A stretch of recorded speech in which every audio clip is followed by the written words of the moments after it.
Hi friends, I wanted to share with you a really good stretch for your quads. If you are grabbing your foot from behind and bringing the knees together for that position, this is a great way to open your quad in some way. But once you get in here, you kind of want to think about your postures to get into it deeper. So if you took your tailbone under and kind of think of pressing your pelvis forward as you guide your heel towards your glute, that is going to stretch that muscle a lot more versus than just grabbing it. If your bum's sticking out, you want to think of drawing the pelvis upwards towards your head and then keeping the knees together.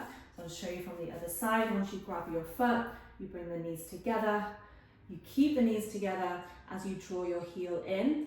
Now notice as you took your tailbone under, you're pressing your pelvis forward. You're thinking of lifting through your chest. You get a shoulder stretch at the same time.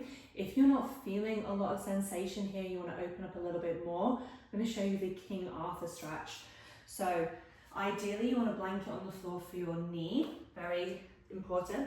And if you've got a wall that you don't want to mess up, wear socks. So you're going to have one foot forward. It's going to be like a lunge. You're going to push your foot against the wall. So if you do have a blanket, you can kind of move that around. So to start with, my knee's not going to be against the wall, and you can kind of get into this shape. Once you get up there, you might feel that stretch straight away. I do, and my knee is not close to the wall. So it's a lot deeper stretch. So once again, we want to think of tucking our tailbone under. So instead of having your butt out and having a rounded lower back, we're kind of imagining we have a pair of jeans on. We're going to zip up those jeans, and you can feel that straight away. So when you think of zipping up your jeans and keeping that pelvis kind of rocked forward, you're stretching that muscle so much more. Now the goal for me in this pose, or anyone else, is to get your knee closer to the wall. That's going to be a deeper stretch. So if you don't feel it here, you guide your knee closer. Less intense, your knee will be further away. So I can kind of test it out by wiggling my knee closer. You can always do this with yoga blocks as well, and then balancing yourself to get back up. Press your hands on your top thigh, tucking your tailbone under. That is the magic. So if you do a lot of squats, you work on your lower body, this is golden. All right, make sure you do both sides, see how it feels. One side may feel different to the other, so we'll see how it feels on this side. I'm going to make sure our knee is on the blanket. I'm going to wiggle that other foot forward. We're going to press ourselves up. Don't feel a lot of sensation there, so I'm going to wiggle my knee closer to the wall and press back up again.